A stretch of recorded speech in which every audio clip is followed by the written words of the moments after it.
pedir a você, gentilmente, você por bondade, estenda suas mãos em direção a Ele, que a gente vai rezar por Ele agora. Pedir que as palavras do Rodrigo sejam como flechas no nosso coração, que nos inquiete para levarmos a verdade, que venha trazer essa ferida de amor no nosso coração, no desejo de evangelizarmos mais e melhor. Tudo isso por intercessão da Virgem Maria. Ave Maria, cheia de graça, o Senhor é convosco. Bendita sois vós entre as mulheres, e bendito é o fruto do vosso ventre, Jesus.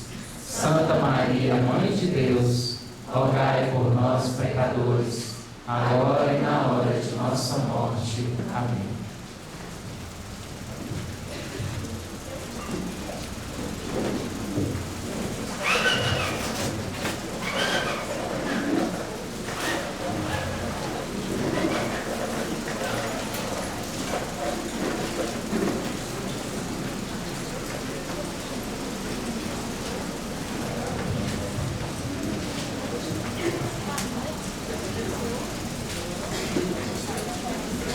Boa noite. Todo mundo dormiu bem? Que bom. Então, ontem, como eu disse, nós refletimos mais sobre a dimensão espiritual, né? A identidade do pregador e a sua missão. Alguém poderia me dizer um aspecto da identidade do pregador? Vamos ver se ficou fixado. Pregador é alguém cheio de parresia, criativo, orante, íntimo de Deus, da palavra. Ele é breve, carismático. Alguém pode me dizer então um aspecto da missão do pregador? Qual é a missão do pregador? Fé e conversão, querigma. Não é exatamente porque a missão dele está ligada à fé e conversão, querigma, então ele é mais sucinto, mais simples, não é? Hoje nós vamos ficar com as dimensões mais práticas, as dimensões mais práticas, mais técnicas do ministério de pregação. O conteúdo é mais denso, né? Nós vamos precisar correr talvez até um pouco mais do que ontem, né, para a gente conseguir terminar no horário, tá bom? Qual é a importância da técnica? Será que a graça não basta? A graça não é o suficiente? Se a graça é o suficiente, para que técnica? Por que eu preciso desenvolver uma técnica? Essa mesma pergunta a gente poderia fazer no que diz respeito aos ministros de arte. Se a graça basta, se a graça é o suficiente, para que ensaiar? Tem algum ministro de música aqui? Ministro de música, ministro de arte de modo geral, que dança. Não é verdade? Se a graça é o suficiente, para que ensaiar? Se a graça é o suficiente, para que você procurar aprimorar a técnica musical? Quem toca violão, procurar tocar melhor, aprender a ler partitura, não é? Para quê? Para nos tornarmos instrumentos mais eficazes nas mãos de Deus. Você pode ser um grande guerreiro, mas com uma espada afiada na mão, aliás, com uma espada cega na mão, você pode até fazer algum estrago, né? Sansão matou não sei quantos homens com uma queixada de jumento, né? Se você for um bom guerreiro, mesmo com uma espada cega na mão, você faz algum estrago. Mas se você tiver com uma espada bem afiada na mão, você faz um estrago muito maior. Então, sem estudar, sem técnica, sem nada, se você for um homem e uma mulher de Deus, você já consegue fazer muita coisa para Deus. Mas se além de você ser uma pessoa de Deus, um homem e uma mulher de Deus, você ainda procura aprimorar, procura estudar, procura desenvolver, treinar, você pode se tornar um instrumento muito mais eficaz na mão de Deus, não é? Então, por isso a importância, né, de pensar, planejar, executar e rezar. Tudo passa por todas essas etapas. Então a primeira coisa que a gente precisa fazer é nos despojarmos de preconceitos. Nós, né, que viemos, né, quero fazer questão de usar essa expressão, nós que viemos dessa graça, desse novo derramamento do Espírito Santo na igreja, hoje, nós temos essa graça de ser pessoas bem articuladas, bem dóceis ao Espírito, é ou não é? Graças a Deus. Mas isso não pode fazer com que nós sejamos irresponsáveis. Não, o Espírito Santo está comigo, eu não preciso me preparar, não preciso estudar. O Papa Francisco vai dizer na Evangelho Gaudium que o pregador que não prepara a sua pregação, não é? Ele está sendo negligente e irresponsável com o povo. Quem não se prepara, quem não treina, quem não procura aprimorar suas técnicas, você está sendo negligente com o dom que Deus lhe deu, porque o dom precisa ser desenvolvido, e você está sendo negligente, irresponsável e desonesto com o povo. Por isso é muito importante a gente treinar sim, desenvolver técnicas sim, não é fazer aquecimento vocal, fazer aquecimento da voz antes de entrar com a pregação. Uma coisa é quando você vai dar uma pregação de 20, 30 minutos num grupo de oração. Mas à medida que você vai desenvolvendo, por exemplo, eu comecei a pregar num grupo de oração, sem pretensão nenhuma, o tempo foi passando, de repente eu me vi num ginásio com 15 mil pessoas, em Fortaleza, no Renascer. As minhas pernas ficavam assim, né? O Chego estava me tremendo todo, mas eu nunca podia imaginar, se alguém falasse para mim que um dia eu ia estar pregando num ginásio com 15 mil pessoas, eu ia rir. Ou seja, aquele menino com 13 anos que começou a pregar num grupo de oração, despretensiosamente, Deus foi desenvolvendo, me submeti a correções. Pense numa pessoa que foi corrigida, sou eu. Fui eu. No último Renascer agora mesmo, terminou minha pregação, quando eu desci do palco, o Moisés disse assim: meu filho, vem cá, sente aqui. Aí eu, vale, nossa senhora, o que foi, Moisés? Ele, não, meu filho, não é nada não, sente aqui. Aí eu falei: mas por que tu não chama os outros para conversar com você, só chama aqui? Eu estou cansado desse negócio, né? Mas sente aqui. Olha, isso aqui é assim, isso aqui é assim, precisa melhorar aqui, ali. Pronto. Não é?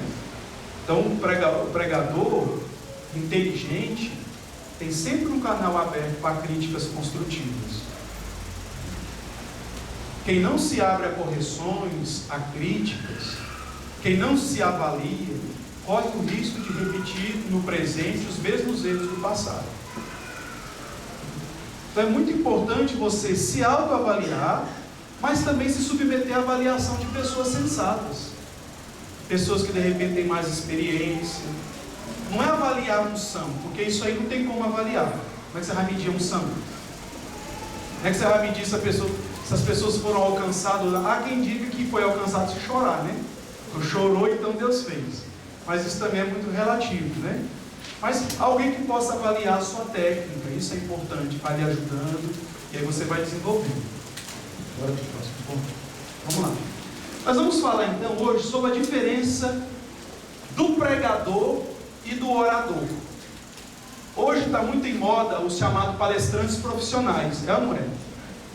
Quantas empresas contratam esses homens para dar palestras de motivação e sucesso, né? E aí você vê tantos temas, né? Muito interessante os temas deles, né? Como ganhar muito trabalhando pouco. Não tem uns temas assim? Como vender muito com o mínimo de esforço. Mentes miseráveis e mentes milionárias. Então às vezes vem palestrantes, as empresas contratam, não é? Se você é um profissional liberal, se você é um microempresário, normalmente o sindicato lá dos microempresários contratam pessoas para dar essas palestras, né? Como você desenvolver o seu negócio sem gastar nem um centavo. Coisas desse tipo. Então está muito em moda esse tipo de palestrante, né? São pessoas que dão treinamento de motivação, para fazer as pessoas trabalharem em grupo, para motivar e tudo mais. Porém, gente, existe uma diferença substancial, né, nesses dois tipos de personagem, vamos dizer assim. O palestrante profissional, ele busca a si mesmo, o desenvolvimento pessoal, a projeção pessoal, a fama pessoal, que afinal de contas, ele vive disso, né? Então, se ele não se autoprojetar, ele não vai ter lucro, ele não vai ter ninguém que contrate o trabalho dele. Então, ele também procura promover a si mesmo, né? O orador, ele está comprometido com um produto. Na antiguidade, na Grécia Antiga, existia uma figura muito conhecida na época, que foi muito criticada por Sócrates, que eram os sofistas. A gente sabe que o tipo de governo que vigorava na Grécia Antiga era uma espécie de aristocracia, ou seja, os importantes, os homens mais ricos, os homens mais importantes que as mulheres, os escravos, as crianças, não participavam do governo e dos rumos da cidade. Somente os homens livres e importantes. Então, quando um homem importante queria condicionar os rumos da polis, ou seja, da cidade, o que ele fazia? Ele contratava um sofista, para que esse sofista construísse um discurso que pudesse ir diante da população da cidade e defender aquela posição. Entendendo? Os sofistas eram então homens que desenvolveram muito a capacidade da retórica, né, da dialética, da gramática, eram experts na arte de falar, né? Então eles falavam assim com muita eloquência, e sabe aquele povo que chega no final, você diz assim: rapaz, não entendi nada, mas falou bonito, viu? Né? Então a gente vê muito isso ainda em alguns políticos hoje, né? É muito interessante, né? Eu era um molequinho ainda, mas eu me lembro porque me chamou a atenção na época do impeachment do Collor, no momento que eles deram uma oportunidade para ele falar, e foi televisionado no Brasil todo.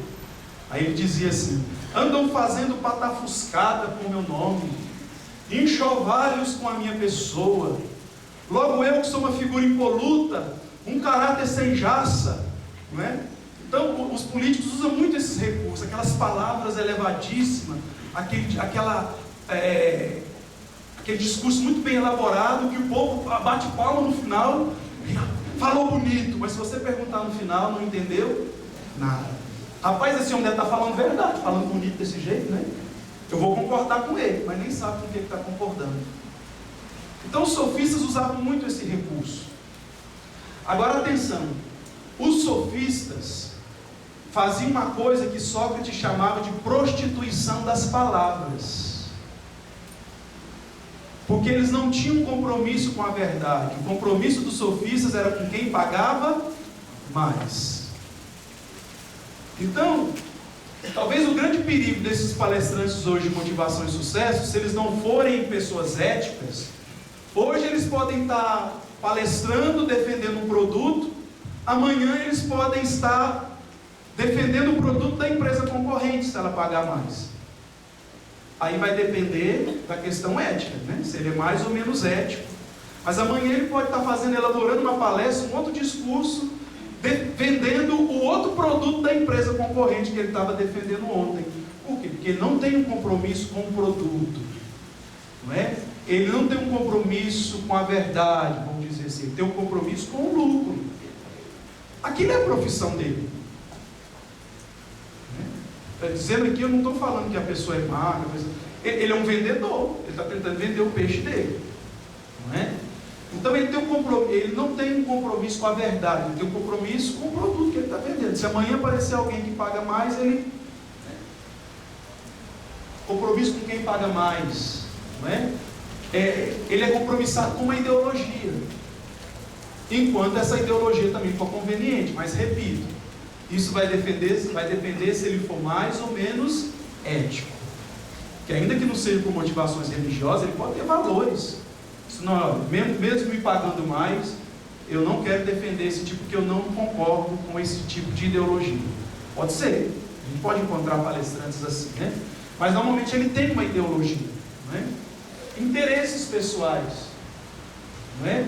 E na maior parte das vezes, né, se ele não for tão ético, como eu disse, vai faltar um compromisso com o produto que ele está vendendo. O compromisso dele é com quem pagar mais. Diferente do pregador, né? Coloquei aqui o Frei Raniero Cantalamessa, né, que é um grande pregador, pregador da Casa Pontifícia, né, pregador do Papa. O compromisso do pregador é com a salvação das almas. Ainda que para isso a imagem dele tenha que ser arranhada. Ainda que para isso, em alguns momentos, ele tenha que ser humilhado. O compromisso dele é com a salvação das almas. Ele não está interessado se ele vai agradar. Não é classe A ou classe B. Ele está preocupado com a salvação das almas. Ele prefere perder a amizade da Assembleia do que perder a Assembleia para o mundo. Entendeu? Porque o compromisso dele é com a salvação das almas. O compromisso dele é com Jesus Cristo. O compromisso dele é com o Evangelho. O compromisso dele é um compromisso que vai até a cruz. Vai até a cruz. Aí a diferença, né, entre o pastor e o mercenário. O pastor dá vida pelas suas ovelhas. E o mercenário, quando o lobo aparece, o que ele faz? Foge. Né? Os interesses do pregador são os interesses de Deus e das pessoas. Não é?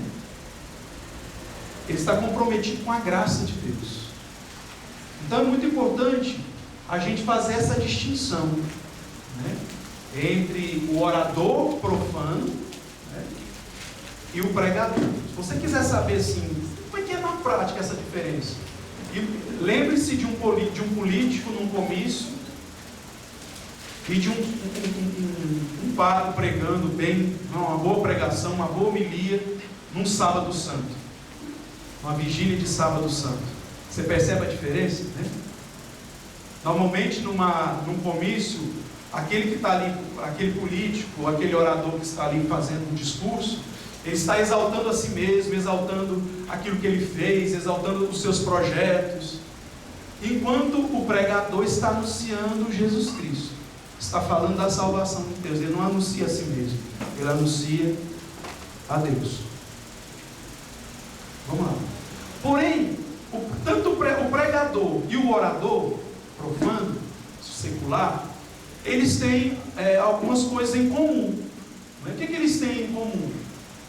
Eles usam os mesmos recursos, né? Os mesmos recursos técnicos e didáticos. Por exemplo, a voz. Os dois fazem uso da voz. Os dois fazem uso do microfone. Os dois fazem uso das pernas, do tronco, das mãos, dos braços, dos olhos, da memória, das roupas, da inteligência. Ou seja, todos os recursos da fala, da oratória, da técnica, os dois fazem uso dos mesmos elementos, das mesmas coisas. Em outras palavras, lutam com as mesmas armas, mas por motivações diferentes. Por motivações diferentes. Por isso que nós podemos pegar recursos de oratória, não é? De falar em público, para desenvolver a nossa técnica de pregação. Assim como um músico usa técnicas, não é? Para poder tocar melhor o seu instrumento. Próximo. Vamos lá. Para pregar a palavra de Deus, o pregador não usa só a voz, mas todo o ser do pregador, todo o nosso ser, está a serviço da pregação. Não é? Então, todo o ser do pregador está a serviço da pregação.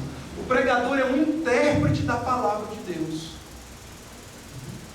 Ele é um intérprete da palavra de Deus. Só que enquanto um ator está interpretando um personagem que de repente ele nem concorda, nem gosta daquele personagem, o pregador está interpretando uma verdade do coração dele. Ele está interpretando algo que ele acredita. Por isso ele interpreta com todo o ser dele, com a voz, com o rosto, com o corpo, né? com a sua inteligência, com todo o ser dele. Todo o ser dele precisa estar a serviço da pregação. Não é um teatro. mas é uma verdade do coração, né, que ele está interpretando. Comunicar com todo o seu ser a pessoa de Jesus Cristo. Comunicar com todo o seu ser a pessoa de Jesus Cristo. E é muito interessante porque às vezes a gente vê, né, às vezes pregações, às vezes homilias mesmo, ninguém é doido, a gente vê, né, homilias mesmo, que você se pergunta se aquela pessoa, ou às vezes até aquele sacerdote, às vezes eu me pergunto, será que ele acredita no que ele está falando? Vocês nunca se perguntaram isso não? Será que é só eu que sou ruim que me faça essa pergunta? É um negócio assim tão frio, tão sem elan, tão sem entusiasmo, a impressão que dá é que nem ele está convencido daquilo ali. Às vezes posso estar julgando ruim como eu sou, estou fazendo uma leitura de fora. Às vezes você se pergunta, rapaz, será que essa pessoa acredita no que ela está falando? Porque falta elan, falta entusiasmo, né? Falta força, falta pleuroforia, ou seja, você não sente convicção naquele discurso. Próximo. Vamos lá então. O corpo. O Papa João Paulo II, na obra dele Homem e Mulher os Criou, ele dizia que o corpo é o sacramento da pessoa. Quando o Papa diz isso, ele está querendo dizer que o corpo é uma manifestação visível daquilo que a pessoa é na sua totalidade. Embora o corpo não esgote aquilo que a pessoa é na totalidade, mas o corpo é uma manifestação visível, né? Então, a pessoa coloca o próprio corpo, não só a voz, não só a inteligência, não só a memória, mas ela coloca o próprio corpo a serviço da pregação. O pregador esquecido de que tem um corpo, aqui entra a dimensão de consciência corporal, né, que os educadores físicos, né, os dançarinos, os atores gostam tanto. É muito importante que o pregador tenha uma consciência corporal. É importante que ele sinta com todo o corpo dele aquilo que ele está falando. Porque às vezes, né, parece que, em alguns momentos, parece que as palavras não são capazes de alcançar aquilo que você está querendo dizer, né? É engraçado, assim, aqui mais próximo de nós, pelo menos na comunidade Shalom, né? O Moisés, quando no sábado santo, aliás, no domingo de Páscoa, ele pregando no retiro de Semana Santa, é muito interessante, que ele fica assim, né?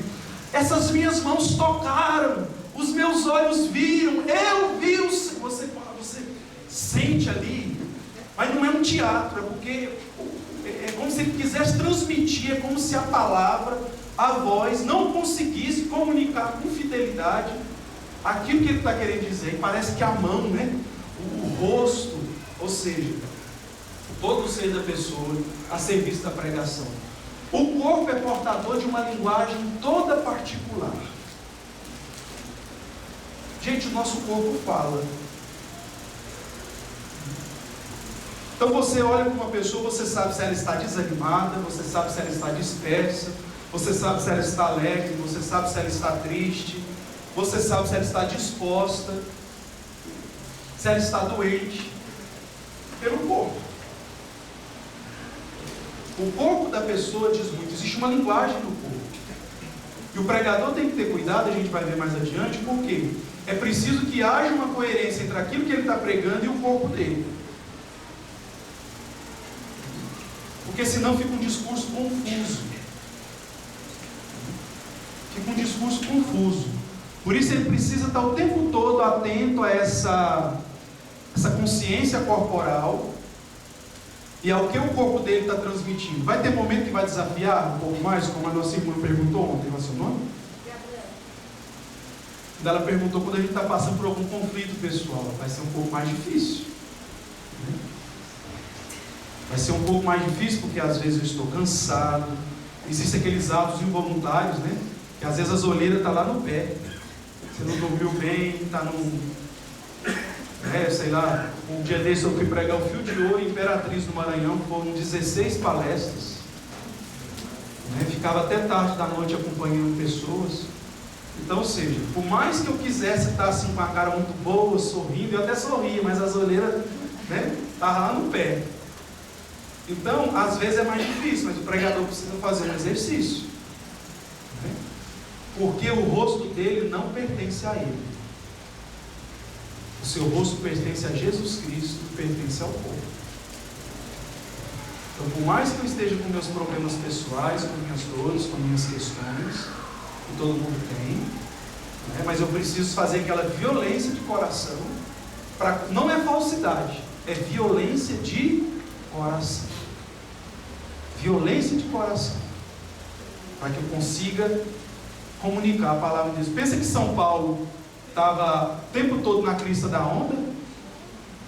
Muitas vezes São Paulo foi pregar desconjuntado, porque tinha levado uma surra, ou tinha sido apedrejado no dia anterior. Muitas vezes Paulo foi pregar deprimido, por causa das perseguições. Mas nem por isso que eu acho bonito assim, né? Aquela passagem que diz, Paulo, quando diz aquilo ali, ele está falando de alguma coisa que ele está vivendo, né? Nós anunciamos Cristo crucificado, que para os judeus é escândalo, que para os gentios é loucura, mas para nós que cremos em Cristo, o poder de Deus e sabedoria de Deus.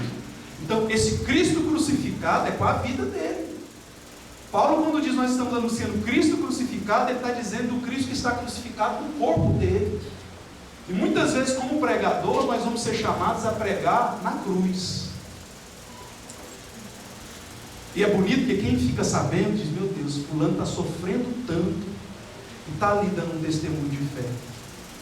Isso às vezes tem muito mais força de conversão na vida das pessoas, né? Próximo.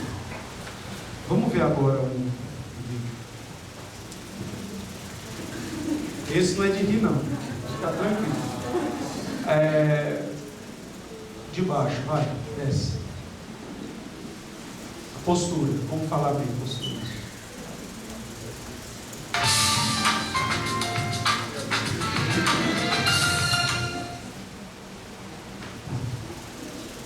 A maneira como nós nos colocamos corporalmente passa impressões muito fortes a nosso respeito. Uma pesquisa americana nos mostra que 55% do impacto na comunicação vem da imagem do nosso corpo. O que é importante a gente destacar? São 3 características principais que a gente deve ter em mente. Primeiro é a postura corporal. O que é mais interessante? Que a gente adote uma postura ereta, confortável e que a gente se coloque de frente para a pessoa com quem nós vamos nos comunicar. Quando eu utilizo esse tipo de postura, eu passo para as pessoas a impressão de que eu estou absolutamente segura do que eu estou falando e, principalmente, que eu me sinto motivada a me comunicar.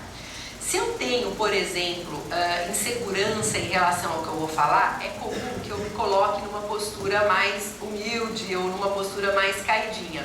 Se eu estou dessa forma falando com vocês, seguramente vocês vão ficar com a impressão de que eu não estou lá muito certa do que eu estou dizendo. Então, é uma postura que não vai passar a firmeza que é necessária, principalmente numa reunião de negócios, no meio profissional.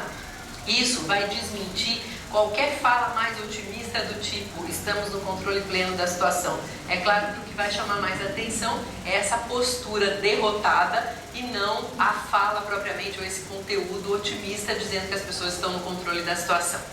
Por outro lado, a gente também tem que tomar cuidado para evitar as posturas exageradas. Então, se eu me colocar de uma maneira ereta, porém rígida, eu posso passar uma ideia de snobismo, de antipatia, que pode, consequentemente, me afastar das pessoas.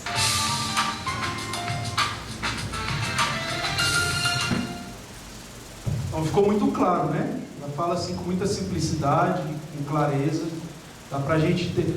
Não é verdade? Quem que já fez essa experiência? Né? Chega um modo como até o ombro, né? Para dentro, assim, a gente já fica... Então, quando a gente ouve isso, pode dar uma impressão assim, rapaz, será que isso não é assim uma falsidade? Será que não, gente? A gente faz isso mais do que a gente pode imaginar. Você leva os problemas da sua casa para o seu trabalho?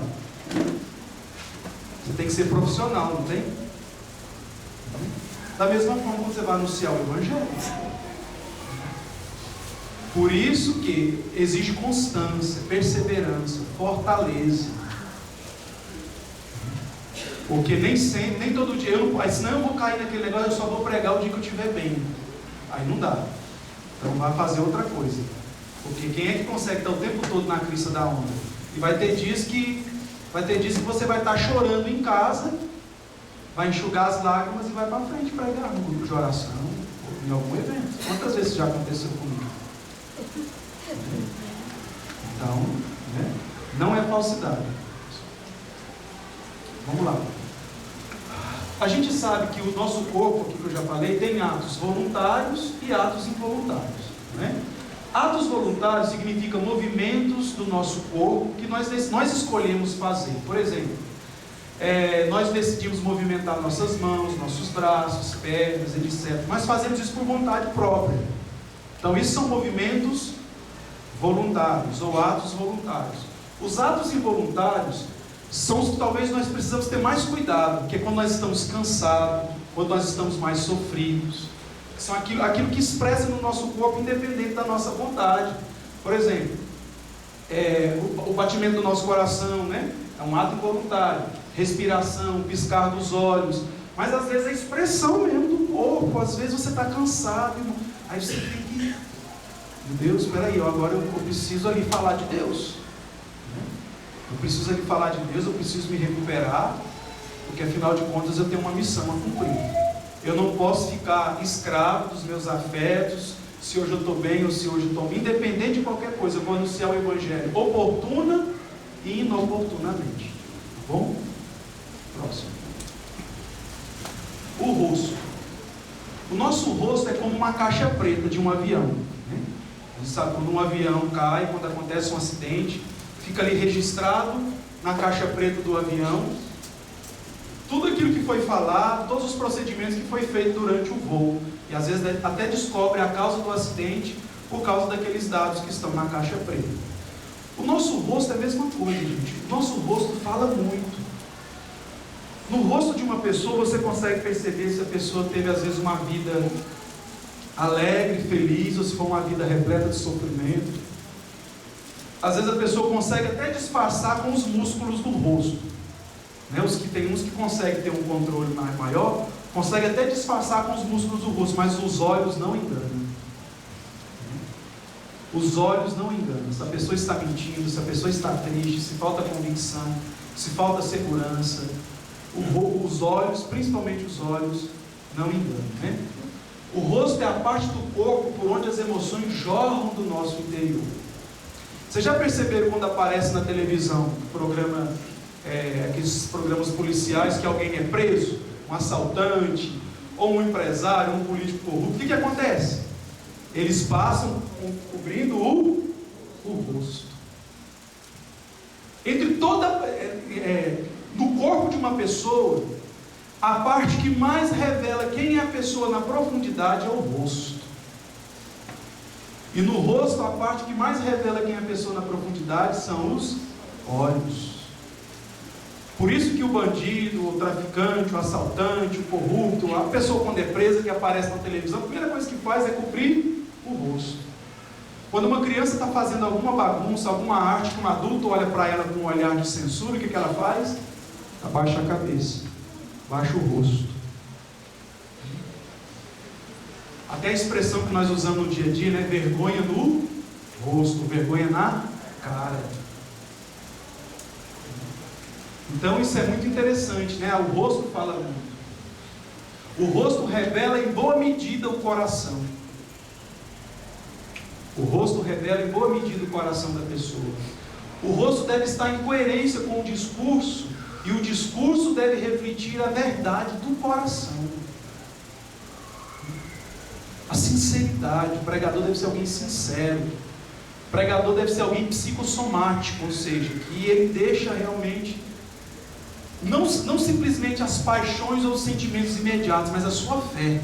Muito mais do que transmitir com o meu corpo, com o meu rosto, aquelas paixões ou aqueles sentimentos imediatos que eu estou sentindo, como cansaço, tristeza ou qualquer outra coisa, mas a minha fé e a minha esperança que brota da fé.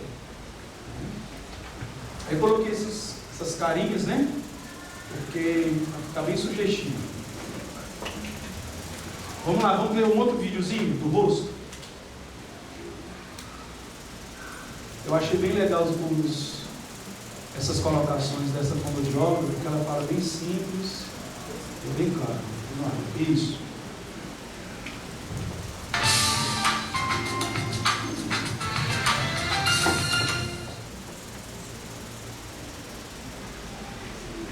O terceiro ponto diz respeito à expressão facial. O nosso rosto é visto pelo nosso interlocutor a partir de dois planos. Existe um plano superior que acontece da ponta do nariz para cima, onde os olhos têm a maior carga expressiva. E existe um segundo plano, que é o plano inferior, da ponta do nariz para baixo, onde a boca é responsável pela maior expressão. É interessante que a gente passe para as pessoas a impressão de harmonia desse conjunto. Então eu falo movimentando a minha boca, fazendo movimentos com os olhos, com a testa e etc., que devem se harmonizar e serem coerentes entre si. Quais são erros muito comuns? Por exemplo, eu posso estar muito insegura em relação à situação e articular com a boca quase fechada. A hora que eu faço isso, a minha parte de baixo do rosto acaba perdendo expressão e isso chama muita atenção. Se por acaso eu fizer isso em termos de articulação e estiver também tensa ou preocupada com a situação, é comum que eu franza a minha testa, que eu aperte os olhos, e aí a hora que eu faço isso, eu passo a impressão muito forte de que realmente aquela situação está me incomodando. Eu posso, por outro lado, estar assustada com a situação, e aí eu vou arregalar os olhos e os meus olhos vão chamar a atenção do meu interlocutor. Então é fundamental que a gente tenha essa preocupação, que a gente capriche na movimentação da boca ao falar, até para desviar um pouco do foco de atenção de uma eventual preocupação para essa parte do rosto. E é fundamental que a gente também faça movimentos, massageie levemente essas estruturas para que a gente produza uma expressão com mais harmonia. Vocês nunca imaginaram que envolve tanta coisa, né, num momento de pregação, embora que ela está falando para quem fala em público, qualquer pessoa que fala em público. Você vê que envolve, uma pregação envolve tudo isso. Né? Vamos lá, próximo ponto. A voz. A voz é importantíssima na comunicação oral. Sem voz não há comunicação oral. Então, o pregador, ele, como eu disse, ele usa tudo. Mas aquilo que fica mais em evidência é a voz. Então tem gente que acha que o microfone vai melhorar a voz. Gente, o microfone não melhora a voz de ninguém.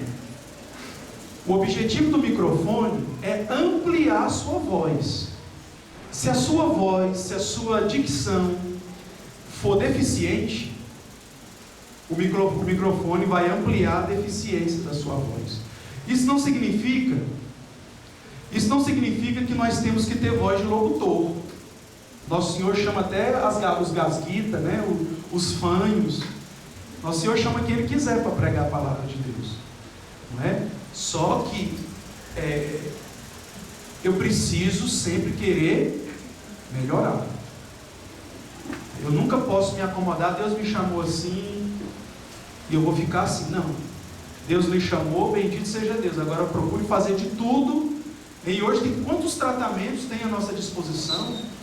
Tratamentos fonoaudiológicos. Você pode fazer um tratamento com fono. Eu acho que o serviço da palavra justifica esse esforço. Não é? Vale a pena. Vale ou não vale? Vale a pena. Se você quer pregar a palavra de Deus, se você quer se comunicar melhor, vale a pena esse esforço. Então, se você tem algum problema de salivação, algum problema ou é fanho, ou tem alguma palavra. Eu lembro que, como um bom mineiro, né, eu tinha muita dificuldade de pronunciar o L e o R. Então, o que acontecia? Eu dizia às vezes planta, planejamento.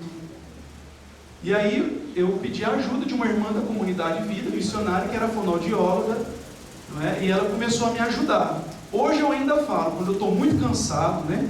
Como nesse fio de ouro, depois da sexta, sétima pregação, meu amigo, já não respondia mais por mim, que eu vou ficando cansado, aí eu fico disperso, de vez em quando ainda sai ainda.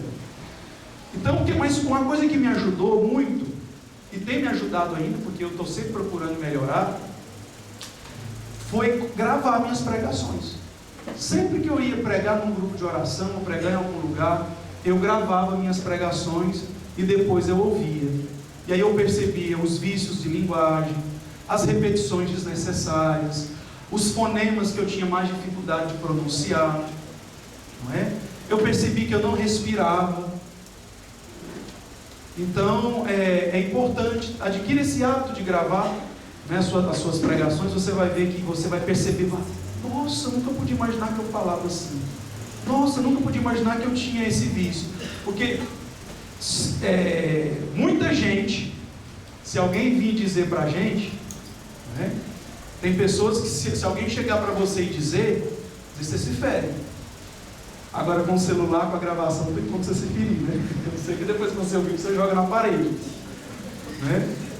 Então, seja inteligente, né? Não espere não, porque às vezes nós somos os últimos a perceber, né? Não espere alguém chegar e falar não.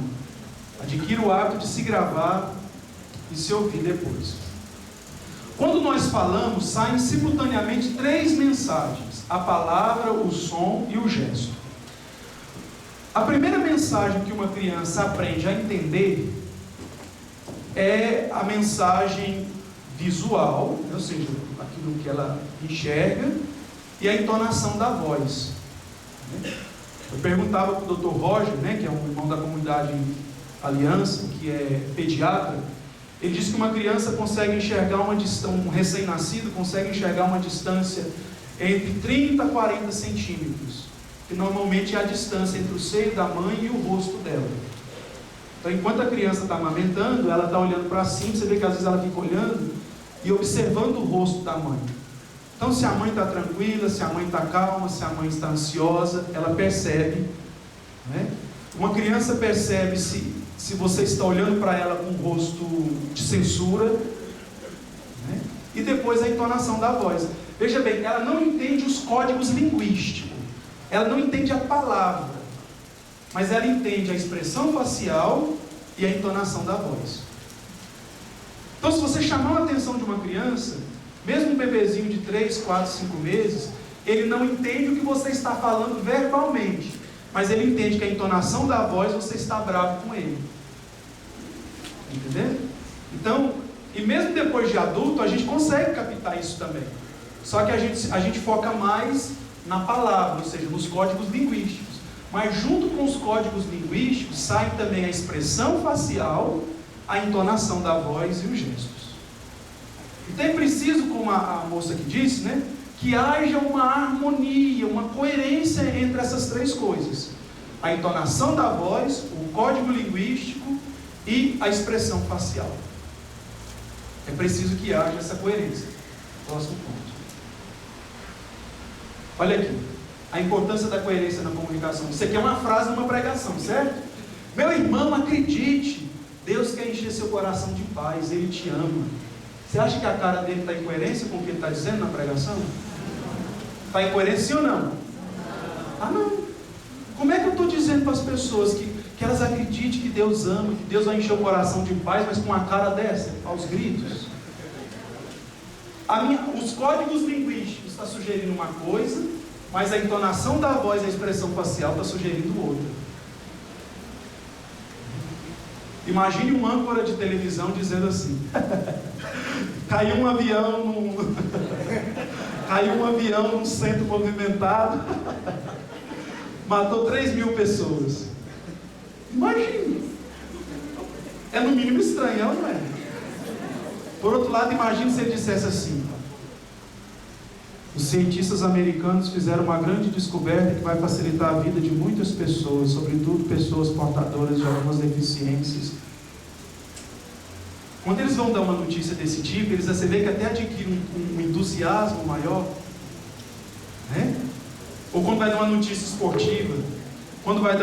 esportiva, alguma coisa assim, muda o tom. Eu aprendo muito vendo o Jornal do Meio-Dia, os âncoras. Às vezes eles vão dar uma notícia grave.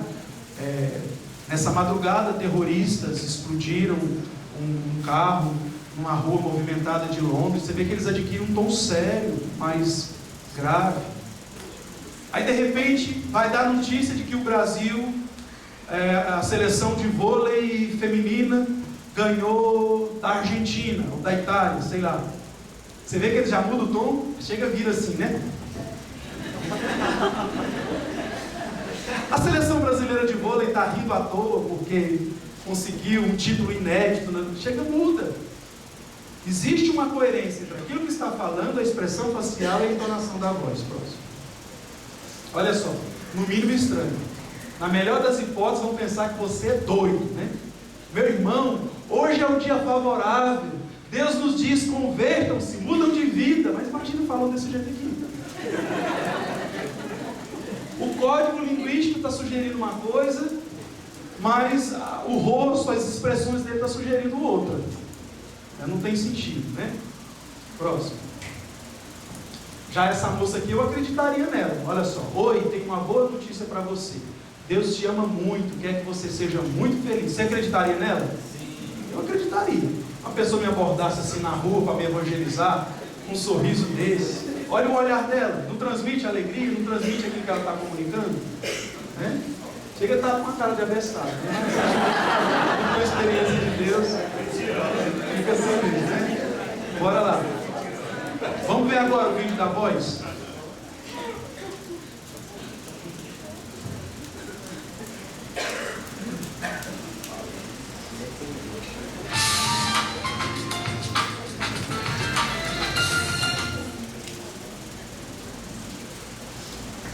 Vamos nos referir agora à fala propriamente dita.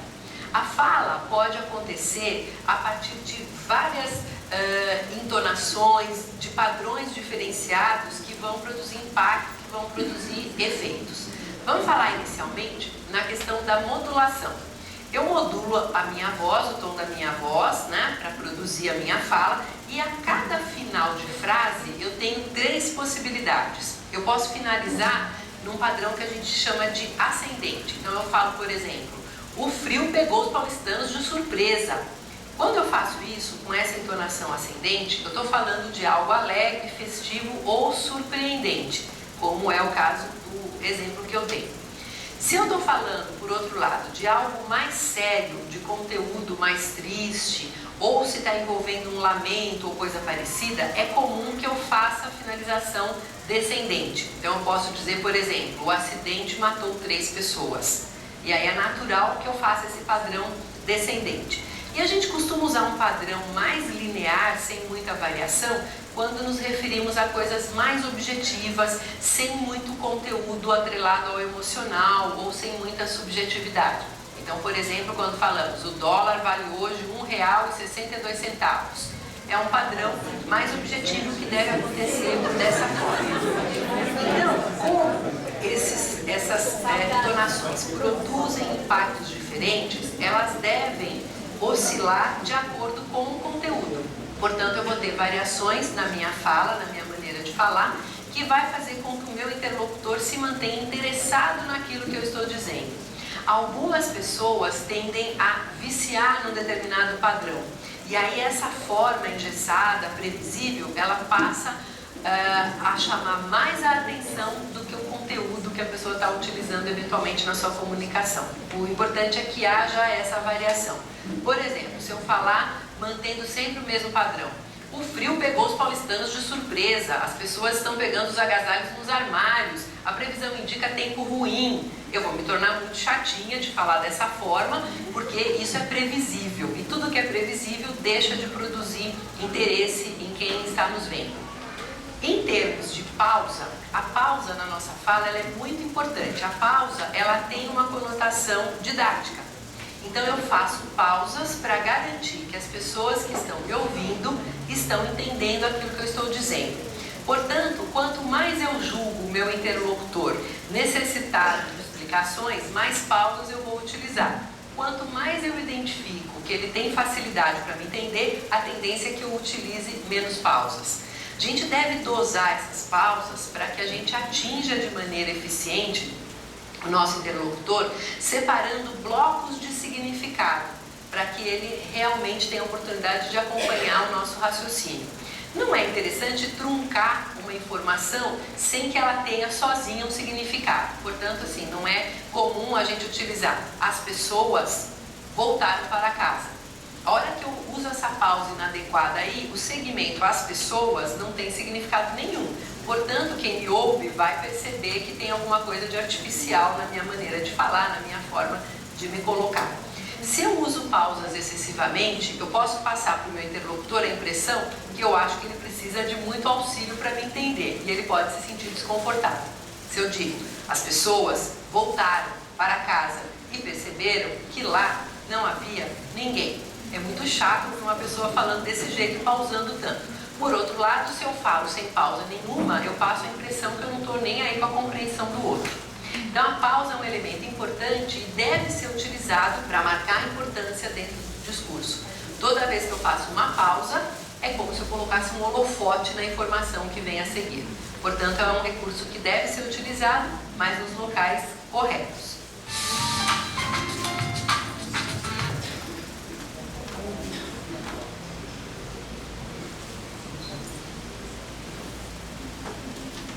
Pronto.